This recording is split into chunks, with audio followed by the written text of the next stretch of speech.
Welcome to another episode of Life and Whiskey. As always, I'm Jordan. Now we're going to jump right into the Laphroaig that I picked up. I picked this up here locally. I saw the box on the shelf. It caught my eye. I was like, ooh, Laphroaig. They got a new release of something. Turns out what they ended up doing was rebranding an old product, an older product. So I have to say, this is an excellent looking package. Very nice. It says Oak Select. The old version was just Laphroaig Select.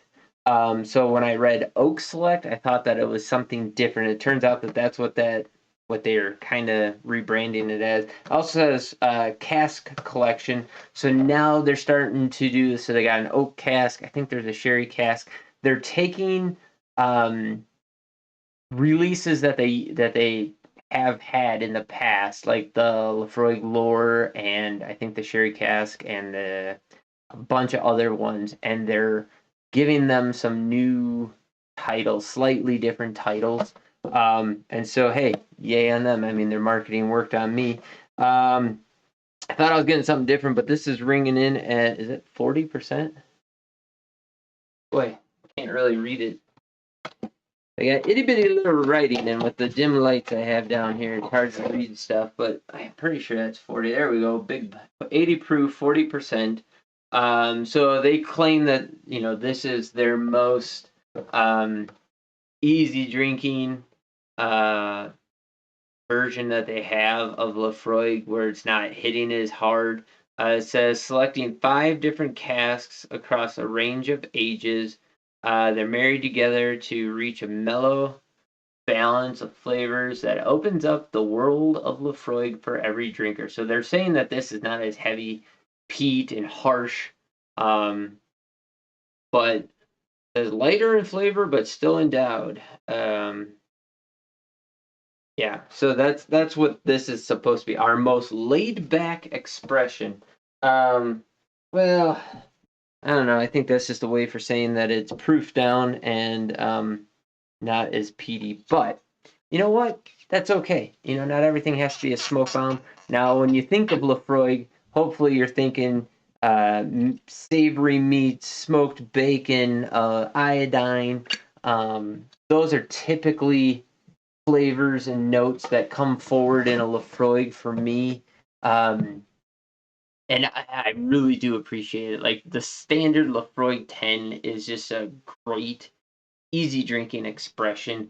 The cask strength Laphroaig, also awesome. A drop or two of water in it completely changes everything and makes it phenomenal. It's a great exploratory expression of their whiskey. On the nose, you still do get the peat forward, a little bit of like Band-Aid, iodine, and the smoke is kind of boggy, swampy, peaty. It's not wood smoke.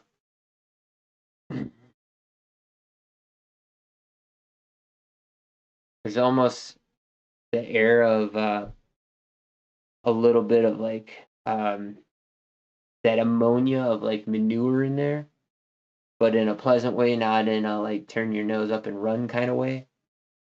Um, Not really getting any fruit.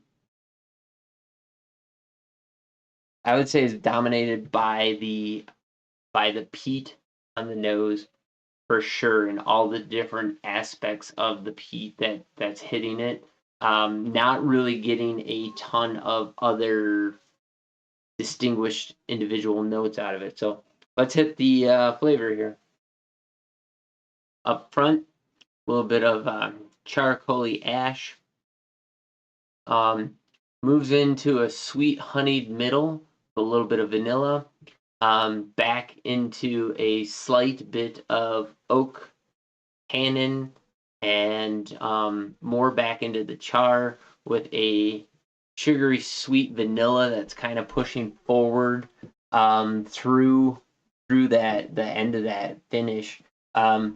I would say it's still pretty peaty forward on that. Not as much as a Laphroaig 10, let's say, but it's not. So if this is like their most accessible expression, an easy to get into, I would say that this would still be a difficult whiskey for most people who are just getting or who are trying peat and aren't really necessarily fans of it. I always say if you're going to introduce somebody to peat, um, to a peated Scotch, you should definitely go with a Lagavulin 16. It's just easy drinking and savory and delicious. This one, the longer I let it sit there, I get a lot of that savory meatiness on the back end of the palate, along with a couple sweet notes like honey baked ham kind of stuff. Um, go back in, nose didn't change. It is good, but you get some of the oak tannic bitterness in there mixed with the peat that make a more acrid kind of flavor in your mouth. Now, I enjoy that to a degree. I actually don't like the oakiness of it as much, like a acrid charcoal instead of a boggy, peaty, sweet mix. But there's still the vanilla, the honey through line, a little bit of an iodine on the back end of that. Um, I do like this. It's just pretty sure I said this about the old version of the select that it's just not as refined, let's say, as a Laphroaig 10 or something like that. Like the notes are just a little bit harsher. It tastes just a little bit younger. And it's, I would not say that it's an introductory whiskey at all.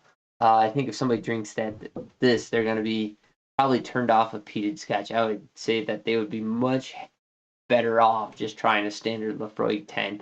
But I will say this: I bought this locally. I paid $49.59 here locally at the cheaper liquor store, and in fact, on the SKU here on the uh, on the receipt, it still is listed as Laphroaig Select, which I'm guessing they didn't change the SKU at all. The price went up a little bit. I bought the last one, I think in 2020 maybe or 2021. I think I paid $44 for it, $43, something like that. And now I paid what did I say, 45, 49. So yeah, it went up, $5-6, something like that. Still, decent whiskey for the price for sure.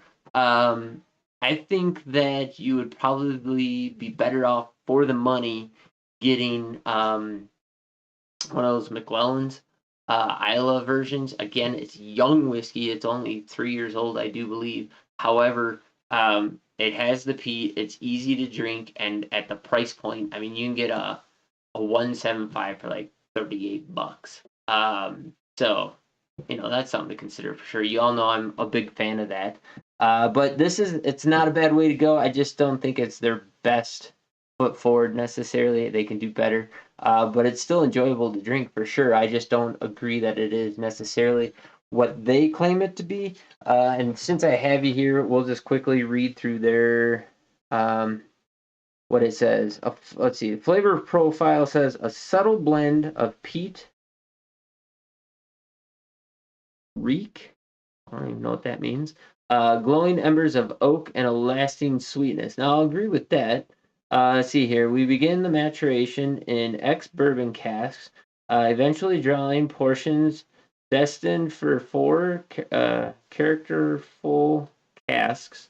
New American oak quarter casks.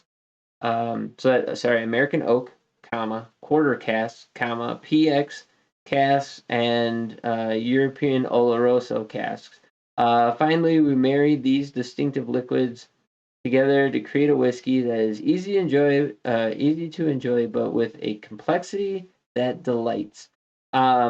It's funny that they say that because I get none of the sherry casks, whether it's PX or Oloroso. I don't get any of those dark fruit notes out of there at all, or any of like a sherry forwardness to it. The quarter cask, I think, brings the oak tannins with it.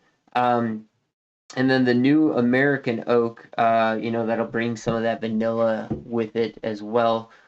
So You know, I mean, there's definitely things in there, and maybe if I sat with it a bit longer, maybe something else would show up. But to me, now that time it was pretty darn mild and almost had a maltiness to it, but you still get that acrid note on the back end of the palate that's like a charcoal briquette. So, yeah, I don't know. I mean, it's good. I do like it, but I think if you had the option of this, if you had a quarter cask, the quarter cask was really good. I haven't had one of those in a long time, but that was really good. But if you had an option between this, a quarter cask, and a 10, I would say the quarter cask or the 10, you'd be way better off. The 10, they just don't miss with the Laphroaig 10. The standard Laphroaig 10 is always excellent. Should be able to pick it up in the mid 50s. It's well worth it at that range. So there you go. Drop in the comments down below what you can find a bottle for in your area. If you've tried the new labeling here, the rebranding, let me know what you think about it and what your experience is with it, what it costs you. And as always, thanks for watching. You guys have yourselves a great day. Don't forget to like, comment, subscribe, all those things, whatever you want. And we'll catch you in the next video. You guys have yourselves a great day.